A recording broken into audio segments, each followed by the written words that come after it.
اللہ تعالیٰ کر سکتا ہے، کوئی اس کے لیے مشکل نہیں.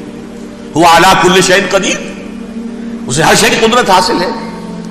لیکن اصل بات جو ہے میں آپ کو بتانا چاہتا ہوں، یہ ہے سائیڈ ایشو. اصل ایشو ہے فلسطین کا جو شروع ہونے والا ہے. بھٹی دہکے گی وہاں. ظاہر بات ہے کہ اگر کوئی بہت بڑا اقدام ہو جاتا ہے فلسطینیوں کے خلاف، اور اگر واقعتاً مسجد اقصی اور قبۃ الصخرہ گرا دیے جاتے ہیں، جو طوفان اٹھے گا عالم عرب میں، یہ حسنی مبارک ہو یا شاہ خالد ہو یا کوئی اور ہو، یہ نہیں روک سکتے اس طوفان کو. نوجوان خون اٹھے گا، غیرت اور جو بھی حمیت ہے. مسلمان ان پڑھ سے ان پڑھ اور بالکل بے دین، وہ بھی مسجد کی حرمت پر کٹ مرنے کو تیار ہو جاتا ہے. مسجد تو بنا دی شب بھر میں ایمان کی حرارت والوں نے، من اپنا پرانا پاپی ہے، برسوں میں نماز ہی بن نہ سکا. وہ چاہے کانپور کی مسجد سے مسلمانوں نے جانے دی ہے، چاہے وہ شہید گنج کی مسجد کی مسلمانوں نے جانے دی ہے، چاہے نماز نہ پڑھتے ہو. لیکن یہ جو حرمت اور یہ جو حمیت اور یہ غیرت ہے، اس سے جو طوفان اٹھے گا یہ ہوگا اس ملحمۃ العظما، اس کی طرف پیش رفت ہو رہی. کتاب الملاحم سے احادیث کے حوالے سے کہ جن جنگوں کا حوالہ دیا حضور نے، پیشن گوئی کی ہے، اس کا نقطہ آغاز تھا خلیج کی جنگ. صدام حسین نے اسے کہا تھا یہ مدر آف وارز ہے، ام المحارب، یہ ایک جنگ نہیں ہے. اس کا نقشہ بھی حدیث میں موجود ہے، پیشن گوئی موجود تھی، اس وقت بھی ہم نے شائع کی تھی. لیکن اس میں جو جنگ اب ہونے والی وہ الملحمۃ العظما. ملحمہ کسے کہتے ہیں؟ لحم گوشت کو کہتے ہیں، اور قصائی کی دکان کو عربی میں ملحم کہتے ہیں، جہاں گوشت کے ٹکڑے کیے جاتے ہیں. آج کل مشینوں سے ہوتے ہیں، اب جو ہے وہ ہاتھ سے چھریوں سے نہیں ہوتے، لیکن ٹکڑے ہو رہے ہوتے ہیں، جسموں کے چیتھڑے اڑ رہے ہوتے ہیں. ملحمہ داؤد میں روایت آئی ہے، اس میں الملحمۃ العظما، عظما مؤنث ہے اعظم کا. آپ کہتے ہیں جنگ عظیم اول، جنگ عظیم دوم. عظیم کا باپ ہو گیا اعظم، سب سے بڑا، اور اس کا مؤنث ہے سب سے بڑی، عظما. الملحمۃ العظما، سب سے بڑی لڑائی. میرے نزدیک یہ وار کے معنی میں نہیں ہے، بیٹل کے معنی میں. انگریزی میں یہ دو لفظ علیحدہ ہیں، وار، بیٹل.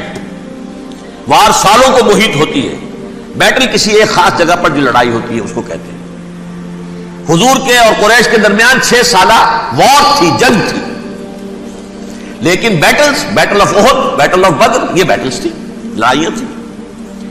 تو عظیم ترین جنگ شاید اس اعتبار سے نہ ہو جیسے کہ ورلڈ وار 1 اور ورلڈ وار 2، یعنی اس کی وسعت کا اتنا معاملہ نہیں اور طوالت کا نہیں. لیکن جو لڑائی جو ہے بیٹل ہونی ہے، جس کو کہ یہ لوگ، یا چونکہ میں نے کہا تھا شروع میں کہ سرما ہے میری آنکھ کا خاک حجاز و ہول قدس، نیو ٹیسٹمنٹ کی آخری کتاب ہے the book of revelation, revelation of saint جان.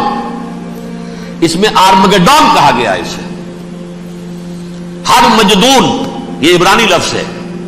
ہر کہتے ہیں اونچی جگہ کو، سطح مرتفع.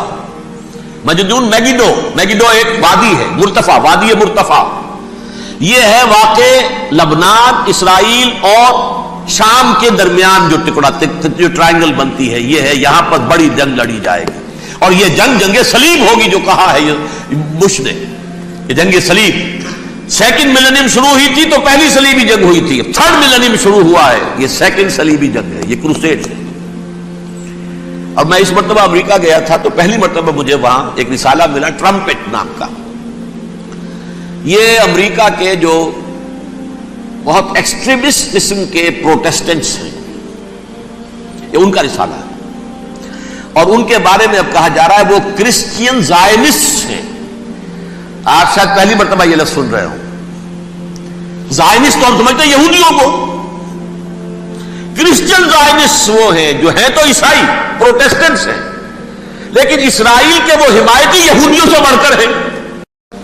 بہرحال یہ اب جنگ ہوگی، اس کا نتیجہ کیا نکلے گا یہ تو اللہ ہی جانتا ہے. اب میں آخری بات کی طرف آ رہا ہوں. آخری نتیجہ تو جو بھی کچھ اپس اینڈ ڈاؤنز آئیں گے، تلک الایام نداولھا بین الناس.